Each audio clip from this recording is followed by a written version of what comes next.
Who's actually going to get the most out of this machine? Who should walk away? And does the price make sense for a regular gamer who just wants to play without breaking the bank?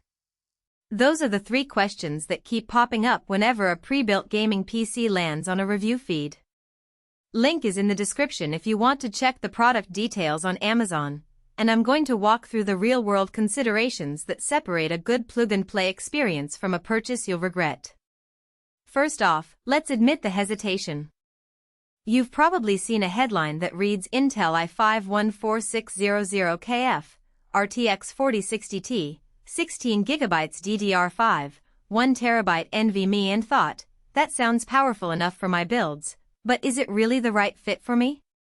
The fear of overpaying for a system that you'll outgrow in a year, or worse, buying something that won't fit in your cramped desk space, is real. The CYBERPOWERPC Gamer Xtreme VR is marketed as a readatoran, VR-capable box, but the value really comes down to how you plan to use it day to day, what you already have in your setup, and whether the hidden trade-offs line up with your expectations.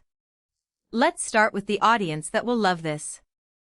If you're a casual to mid-range gamer who spends most of your time on titles like Apex Legends, Valorant, Elden Ring or Minecraft with a 1080p or 1440p monitor, the RTX 4060 Ti paired with the 14600KF core will deliver smooth frame rates at high settings without the need to tweak every detail.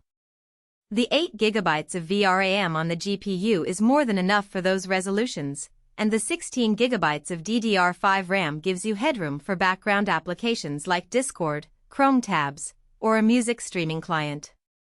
The 1TB NVMe SSD is a genuine time saver. You'll notice worlds loading in seconds rather than minutes, which is a huge quality of life win if you're used to watching loading screens spin for ages.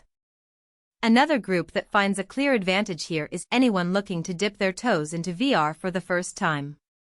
The V-Ready label isn't just a marketing buzzword. The system's CPU and GPU combination comfortably meets the minimum requirements for most consumer headsets such as the Meta Quest Pro when you tether it, or the Valve Index. You won't have to upgrade the internals just to run a couple of VR titles, which can be a costly afterthought on a budget build. Now, who should skip this? If you're a hardcore enthusiast who already owns a high-refresh 4K display and expects ultra-high settings in the latest AAA releases, the RTX 4060 Ti will start to feel constrained. You'll likely need to drop settings or accept lower frame rates in games that push 4K textures, especially when ray tracing is turned on. Similarly, content creators who plan to do serious video editing or stream at 1080p plus 60 FPS while gaming might find the single 550W power supply a bottleneck if they decide to add a capture card or upgrade to a higher-tier GPU later. The case itself is a mid-tower design that doesn't leave a lot of breathing room for big coolers or extra storage drives, so future upgrades could become a squeeze. One of the practical strengths that often gets glossed over in spec sheets is the out-of-the-box experience. When you power this unit up for the first time, Windows 11 Home walks you through a quick setup, and the system comes with free lifetime tech support from CYBERPOWERPC. That's a solid safety net if you're not comfortable diving into BIOS tweaks or troubleshooting driver issues on your own. The included Wi-Fi 6 module means you can go wireless without hunting for a separate adapter, which is handy if your desk is near a router but you don't want a messy tangle of Ethernet cables. On the flip side, the practical weaknesses are worth spelling out.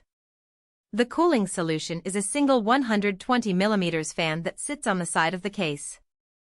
Under sustained loads, especially in demanding titles like Cyberpunk 2077 or when you're running VR, you'll hear the fan spin up noticeably, and temperatures can hover in the high 70s C.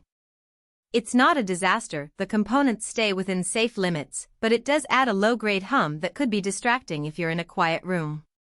Also, the power supply is non-modular, which means cable management isn't as clean as you'd like. You'll end up with a bunch of excess leads tucked behind the motherboard tray.